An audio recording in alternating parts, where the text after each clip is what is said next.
Welcome to Power Hour, where the editors of Power Sports Business interview the movers and shakers of the power sports industry.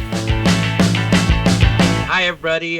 This is Brendan from Power Sports Business, and today we are with Sebastian Schoepe.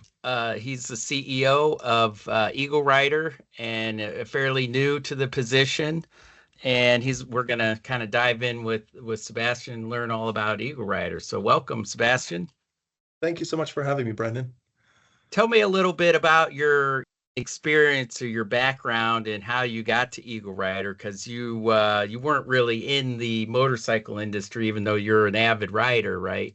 Yeah, that's correct. I started my career in hospitality, working for a group called Merlin Entertainments out of the UK, and they own brands like Madame Tussauds, Wax Figure Museum, Sea Life Aquariums, Legoland, all those fun places. And I used to run their site search program in Central and Eastern Europe, fly out, find a location, and work with the architects and brand directors to build tourist attractions, which was fun, delivering nice experiences there.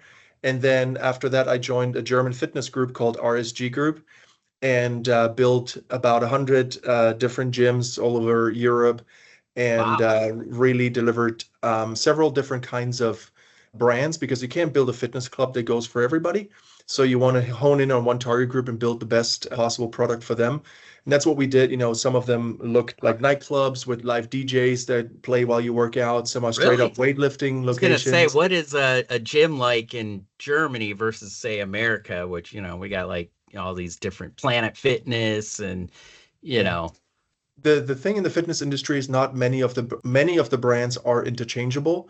There's different colors and different logos, but at the end of the day, they offer the same product. And we looked at it in a different way. When everybody goes right, we go left and say we design a space that's moody and, you know, cool lighting effects, Instagrammable moments and spots, and put the DJ in the middle, and they spin some records, if you will, all digital, of course. While you work out, so you get that nightclub feel, but you're actually doing something for your body, and you're not, you know, getting hammered at the club. So it's a little different. And so I did that for a little while, and then almost 10 years ago, I moved to the US to set up the operations here, because, as you said, the fitness industry in the US is a little, I don't want to say it was a little stagnant, but it was lacking, innovation, not trends. There were trends, but exactly. And so we came over and started introducing our brands from Europe to the US market. And in 2020, we found out that Gold's Gym actually ended up in bankruptcy through COVID. And I got involved with the bankruptcy court and with our team and our lawyers, and we turned the prepackaged bankruptcy into an auction. And in July of 2020, we acquired Gold's Gym for $100 million in cash. And in August of 2020, I took over as the CEO there. So at the height of the pandemic, not an easy task, but they were already I figured, they're already in bankruptcy. How much worse can I do? That's true. It's a nice low bar to get started with. It is. There's only one way, that's up. And, we invested in the brand and really reinvigorated it, recalibrated the brand, because they kind of lost their way. Everybody knows Gold's Gym. We always refer to it as the Harley Davidson of fitness. Yeah. Where you see people wearing Harley t-shirts, and you see people wearing Gold's Gym t-shirts in locations where we don't even have locations. Schwarzenegger or Stallone or one of those guys, Right. Yeah. Schwarzenegger, Lou Ferrigno, Franco Colombo, they all worked out in Venice. And the former ownership didn't really make the jump into the future. So they were still living off of that, but also added pools and racquetball courts and basketball courts to the clubs to compete with everybody else.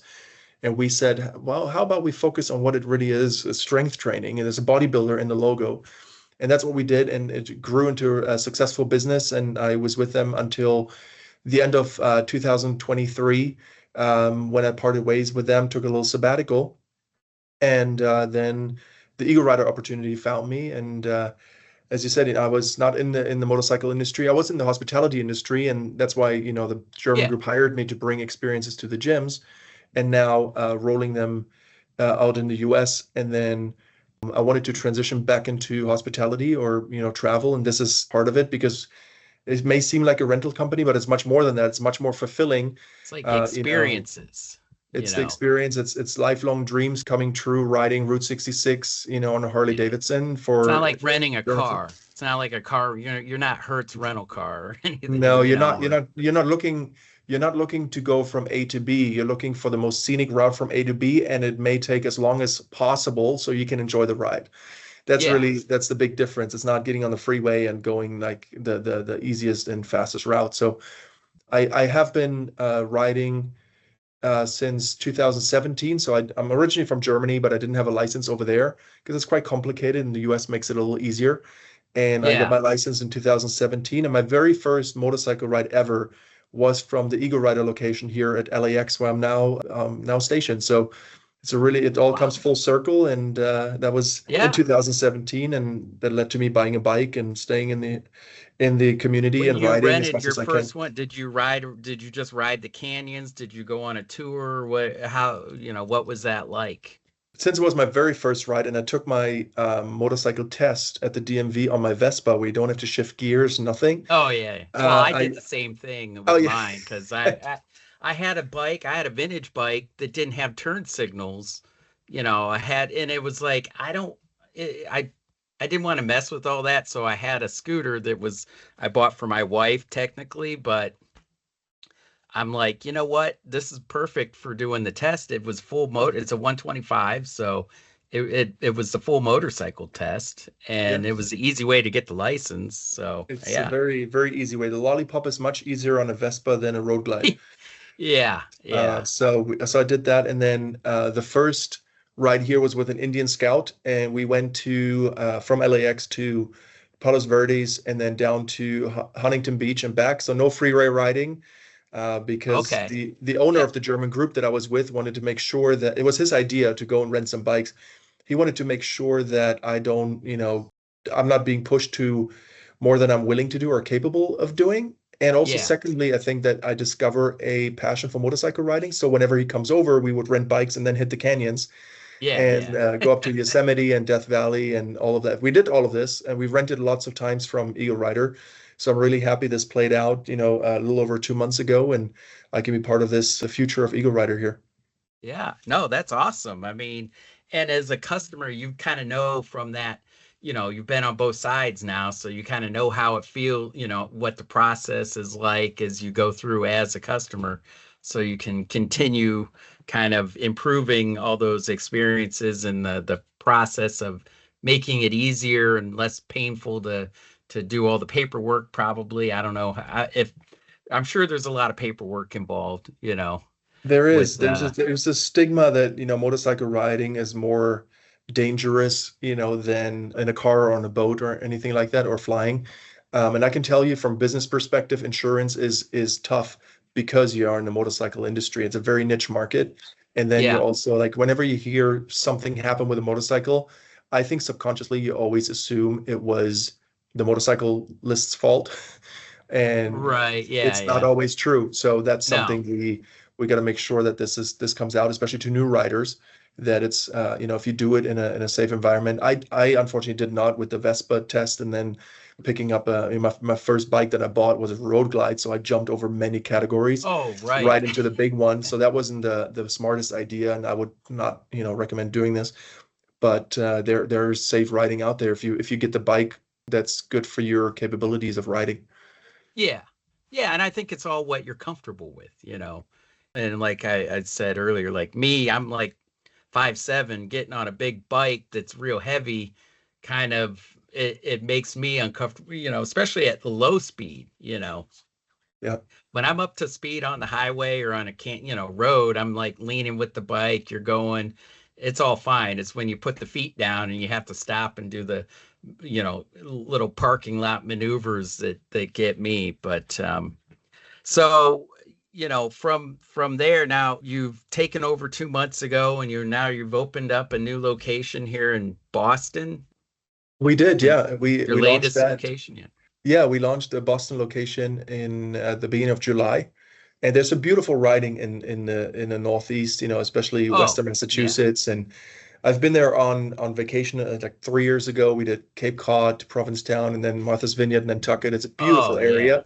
That's So that yeah, was that was amazing. that was amazing. And so having that location is great for two reasons. One is for the local rides, to Salem or, Western Massachusetts, but also as a starting point for a cross-country journey.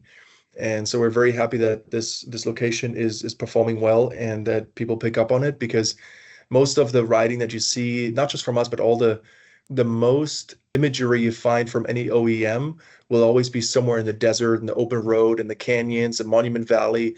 But there's some good riding elsewhere, through Oh my forests gosh, and yeah. And, hills. and and especially through the Northeast, like you said, and during the right times of year, like to me, this we're getting right into September where that is like prime, the leaves start to turn. And I used to live in the in Connecticut in the northwest corner in the Berkshires, and I tell you, like every fall, there was like, it used to drive me nuts because guys would come up from New York City and drive so slow because they're all looking at the leaves. They don't know where they're going. But, it's such a beautiful place. But most of the roads through there are all like 2-lane highway, they're just real small roads and a lot of covered bridges and all that kind of stuff. So, Yeah, it's fun riding up there. And we're open until the end of October, or middle of okay. October, I should say, like the 15th of October. So you get a bit of this Indian summer and you can do the rides. Right. But then we see ridership dropping off because it does get cold up there. And then we Yeah. we move most of the bikes down south in the sun belt, because California, Arizona, even like Florida, you can ride all year. So we see people coming down from Chicago for a weekend, pick up a bike in Miami, go to Key West and come back. Like Oh, that's the fun that's stuff a to good do. ride. Yeah. Yeah. It is, yeah, Yeah. yeah. Especially if you're freezing up in Chicago. Absolutely. Yeah. No, that's the best time. So, and now you've also introduced some CVO rentals. Is that true? You've got a limited supply of CVOs, and time wise, like there's a window of rentals. How's that going? That's going really well. So we brought in some CVO road glides, 25 of them, and they're all along Route 66. You can pick them up from our locations there. And we call them the Eagle Rider exclusives. And as you may be familiar with policies of the CVO, if you see it at the dealership, you usually cannot take it out for a test ride. The most expensive motorcycle, and you can't take it out.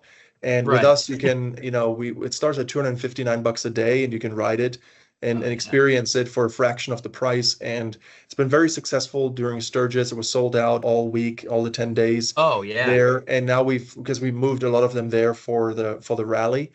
And now they're in Chicago, Albuquerque, Vegas, and LA. So you can pick them up there and go for a day or two. And if it ever was your dream to ride a CVO, now's the time. So what we're doing now from a business perspective is offering those Eagle Rider exclusives that only Eagle Rider will have, because we are the largest rental and touring company in the world with 200 locations around the globe. And the next one is actually a tour with Yamaha that we're doing at the end of October. It's a mix between on-road and off-road.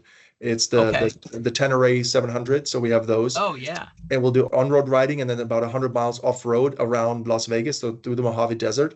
Oh, wow. And on the Yeah. last day, you actually trade the bike for the Yamaha side-by-sides. So we'll take you out in Oh. those and to our off-road experience as well. So that's going to be a two-nighter at the end of October out of Vegas to Vegas. And that's going to be a fun one. So that's has done that either, combining those different. That's a good combination. Yeah, that's a full-on off-road. So then you can take that side by side. Now, are they the four-seater, or does Both. everyone? Oh, okay. So Yeah, you've we have the got all the. two-seater and the four-seater, and what we have many of them, so you can choose if you want to ride or drive or not. And it's a 2-hour tour that we do out in Vegas during with our off-road experience. And selfishly, I may have to go on that tour myself just to make sure the quality is okay. You got to make sure it's all good. Yeah, it's like a taste Exactly. test. You So it's got to like, make yeah, if you have sure. one more bike left, I don't mind taking one. Right. So I'm And happy that to be in the that back 10 or seat of the. 700 is a nice bike too. I think that's a great versatile bike for on-road, off-road type stuff. Yeah, I So. agree.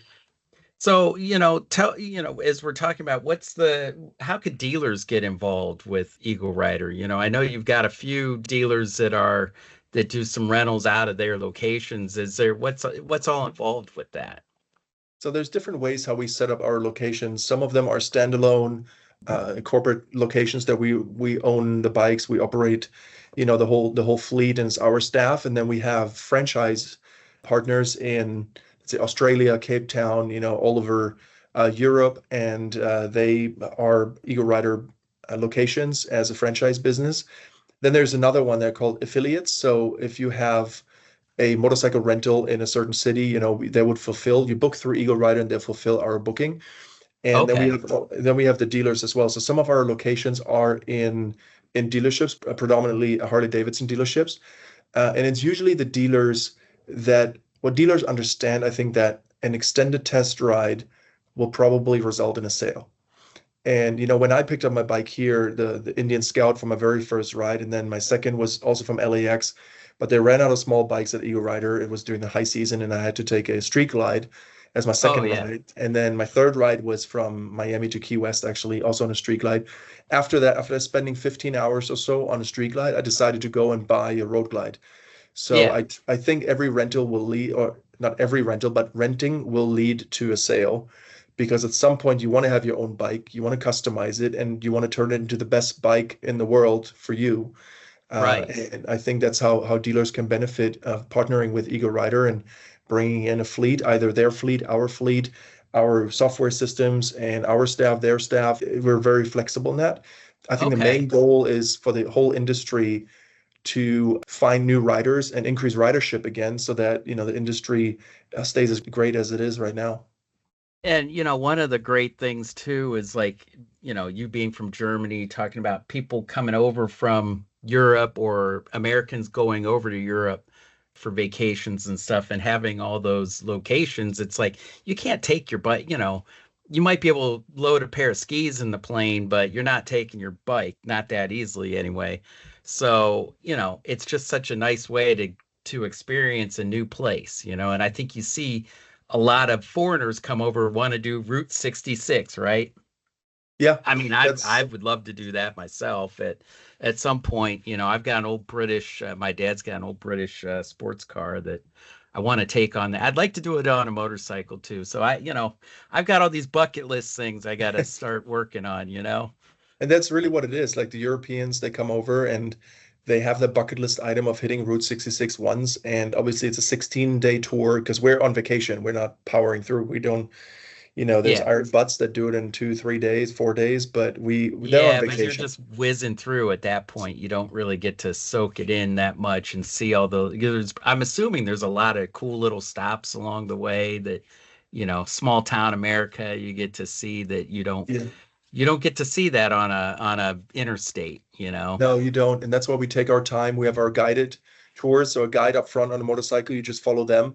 And Okay. there's a van in the back, with all your luggage, so you can pack more than fits the bike. And the van also pulls a trailer with an extra bike on it. So if for some reason your bike breaks down, we'll put you on the other bike. And by the time we get to the evening spot where we spend the night, we will then start fixing the bike. So you Okay. have your bike back in the next morning. So that's really cool. And so they do have those bucket list items, and they do want to ride it at least once. And in 18 months we have the centennial coming up. So the 100th birthday of Route 66 is 2026. So Oh, maybe this should be, maybe you hone that, in on your bucket list item there yeah, I better and start do that. planning that one, Yeah, and I'm Yeah, sure we'll that's have something special planned for Eagle Rider as well for the 100th birthday of oh Route yeah. 66. So you guys are probably on Route 66. I mean, there's a lot of motorcyclists that do it, but I bet you guys are one of the bigger groups that goes through there, right? And Yeah, how with big them. are your tour groups that generally, like, do you get like 20 guys, or do you keep them down to like just, a handful of riders? So the maximum that really is comfortable to ride is about 15 bikes. It doesn't matter if it's people or not, because the passenger is on the same bike. So 15 bikes, because then our guide can still, because people drive at their own pace and there's a little bit of rubber Yeah. banding going on. And by with 15 bikes, the guide will still be able to see the van in the Oh, mirror. yeah. And it's also for hotel nights, like 15 rooms is doable, 30 sometimes in small motels or small towns. It's a little tricky. So Yeah. we keep them to about 15 bikes. Okay. Yeah, that makes sense. And then it's not too big. It's not too, as much of a. And so, you've got like 200 locations now. How's the split of those? Are they US has the bigger chunk, or are they split all over the world? Or, how are the The US has the biggest chunk. And then you have, 5 locations in the 5 biggest cities in Japan. Then you have about Oh, 7 locations in Australia. The big one, obviously, is the Great Ocean Road, and we have a location on each end. So okay. if you want to go, west to east or east to west, I would recommend obviously go or south. It's south and then to the east. You want to do that because you're on the ocean side. It's Yeah. nicer than being on the inside, but you don't have to go back. Like you can just drop it off the one way in there. We have 4 or 5 locations in Spain and Italy. And there's about 3 locations in Germany, mostly in the south, close to the Alps. So I'm from the northern part of Germany, and it's all very flat and straight. So the riding Oh, there okay. is probably suboptimal, but who doesn't want to ride the Alps? So it's a Well, mix. It's a good mix there. yeah. Unless it's really cold, which I've been up in, but yeah, I mean, just in the mountains in general, and so with all these tours, you've got individual rentals, guys just come out, so you don't have to do a tour. You can just show up and be like, I want to rent for like a week. And what's kind of a general timeline people rent for? It really depends. So there's a big difference between domestic and international customers. International will be the 7 to 10 days because they come here and they want to ride an entire week. Some pick up. I met a German couple, 2 couples. They picked up in Seattle and then rode down here for like 8 days to LA. So Okay. that's a long one. But then if you're domestic, 2 to 3 days, 4 days, it's a shorter, and also the booking window is much shorter. So the Europeans start booking early in the year for the summer, and then Yeah. here it's sometimes 10 days out, 30 days out. And especially for the winter, it's cool because people's like, oh, nice weather coming up in LA. I'm just going to fly down from Seattle, and it's a 2 hour flight, 2.5 Yeah. hours or whatever it is, and you pick up a bike for the weekend. Even if you just hit Malibu canyons, you just ride around, stay somewhere in Malibu, and drop it back off here. It's still a great weekend. That's still So a good weekend of riding. Yeah, absolutely. and that's what was surprising to me. You said before, which is true, I was a rental customer, and I thought that was it. And I knew about the tours because I would take inspirations for my own tours from the Eagle Rider Tours website. And the main reason there is that the length of tours, like 10 to 16 days, was just too long for me. I didn't have the time. So we're now introducing shorter rides as well, especially for the winter, like 2 to 3 nights in the Oh, Sun okay. Belt, Yeah. like in California, Arizona, Florida, even New Orleans. We have a tour that's like 3 nights. So you can fly down and just, from Thursday to Sunday, and we have a tour for you, and you get winter getaway. So I knew about the tours a little bit, but then I didn't know about our club concept that we have. You can spend $29 a month. It's a subscription service. And for the $29 a month, you get a bike every month for a day. Oh, So you basically get a credit and you spend that credit on a bike. And the larger the bike, the more credits you take, or it will take to rent it. yeah. But the small bikes, the sports bikes and the performance bikes, they're like a credit. So that's a really cool way for new riders to figure out which bike they want before That's a great spending idea. $10,000 or so on a bike. You can go in Yeah. and every month you pick up another bike for a day and just try it out and do a local ride. Join one of our club rides that we're introducing again, and just learn how to maneuver the bike. Or if you have a bike and you want to ride something else for a day, that's also a good way to do it. And Oh, then yeah. And and then it's a good way, like if you have a bike, but yet, maybe you don't have like I've gone riding with guys that have like cruisers and stuff, but I had a little cafe racer. And I'm like, I like a cruiser to go ride, hang out with them.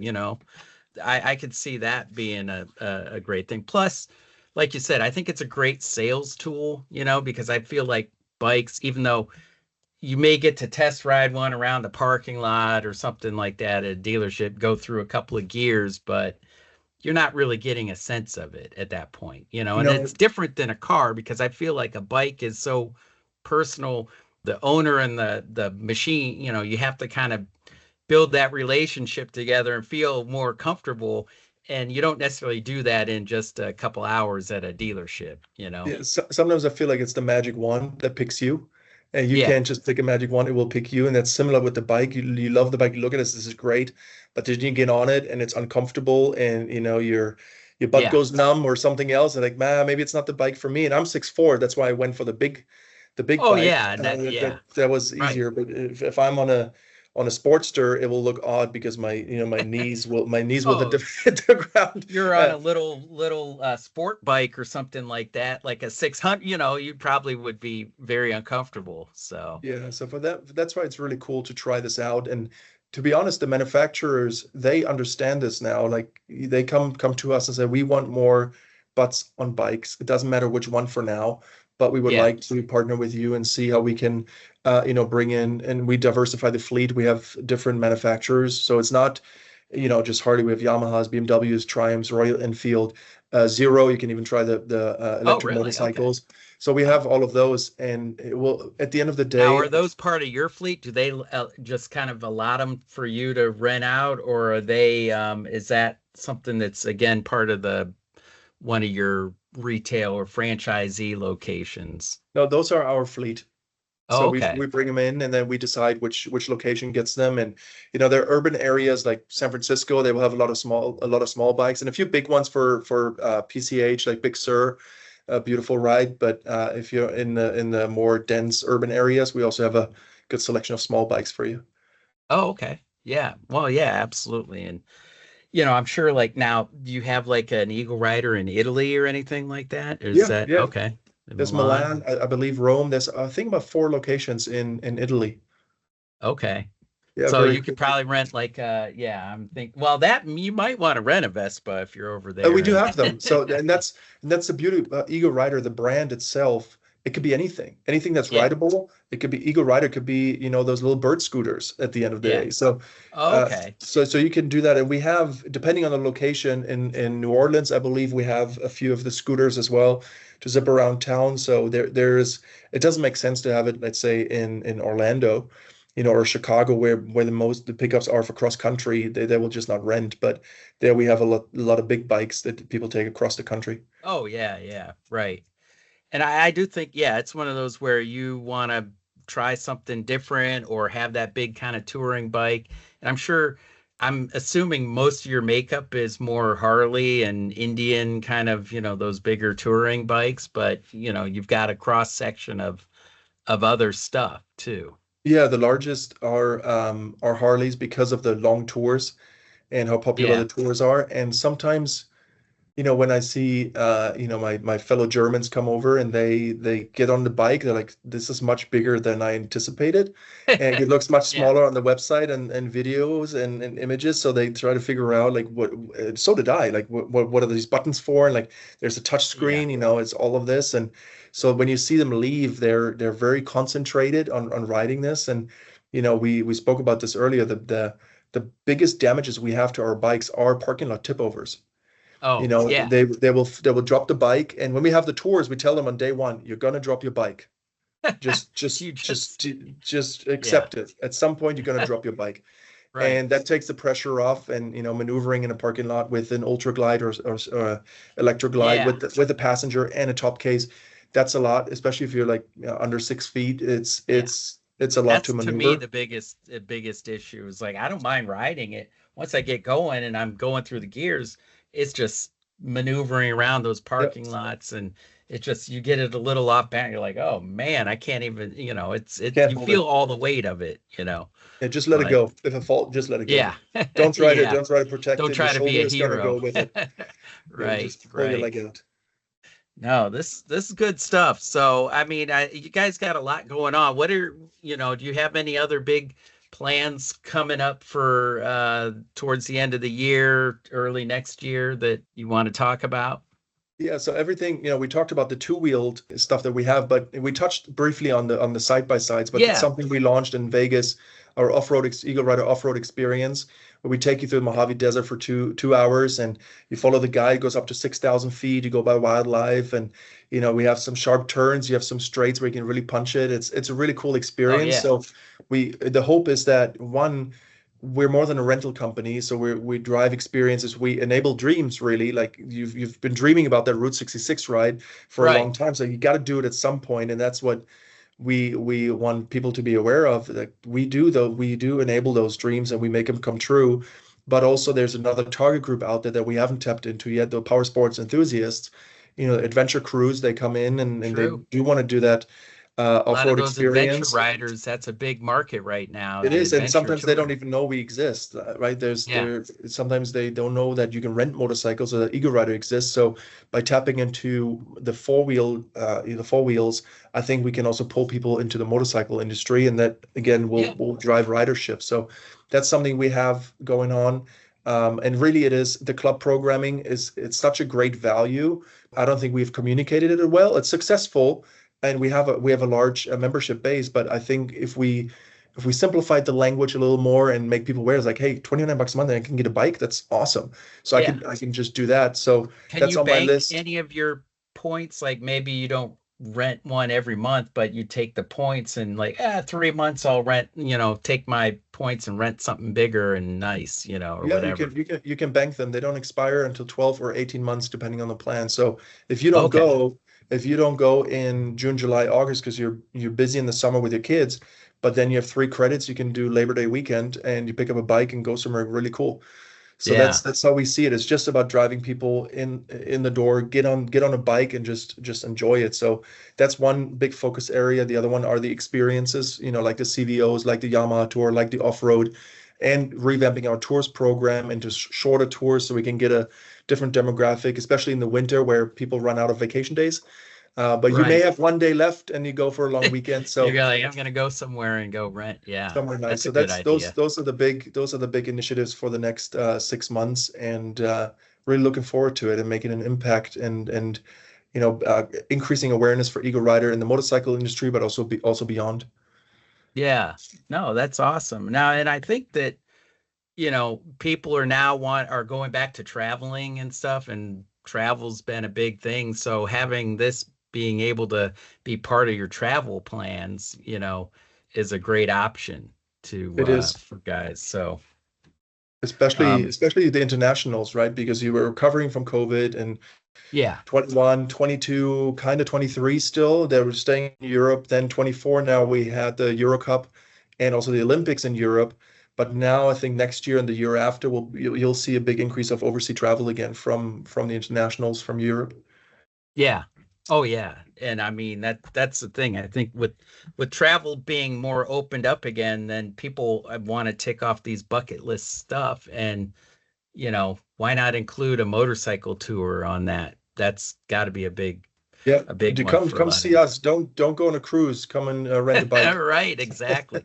And I hear the cruise industry's picked up, so I'm thinking like this has got to be you got to get these tours, get them some recognition here. So, but I anyway, agree. I agree. yeah. Well, hey, great talking to you, and this has been a good conversation, enlightening. I've learned a lot about Eagle Rider. I'm hoping our dealers have got something out of this too, that understand that, they could be, you know, help supply bikes or have a location or whatever. Are you actively looking for locations, or is it more like what pops up? How's that? No, we're always interested in opportunities. So what comes up, we'll definitely look at it You'll look and at it. Yeah. make sure that it serves a good purpose there, like another dot. It's not just about another dot on the map, but if it's really because it needs to be successful for both parties. If you do Right. something like that, if you say, there may be no riding there or it's not the best riding, then I don't think anybody will benefit from it. Right. Right. Yeah. You're out in a but then again, there's always, some of the off-road stuff is also interesting, and Mhm. you're going to get more into that, right, in the Yeah, coming year. And so that should be a whole nother element that, getting more people in, whether butts on seats or butts in seats, whatever it is, I think it's going to help the industry overall. I agree 100%. And I think people are unaware how simple it is to get that license. And if we can do our part of educating people, but also, simplifying the access to a motorcycle, that should be our goal. Yeah, absolutely. Well, hey, thanks again, Sebastian. It's been great talking to you, and we'll stay in touch and keep us abreast of any new stuff that's going on. Perfect. Will do. Thanks so much again, Brendan, for having me. Yep, Really enjoyed it. thanks. Thanks. Have a good one. Thank you. If you like this podcast, please like, share, and subscribe. We also invite you to connect with us on powersportsbusiness.com.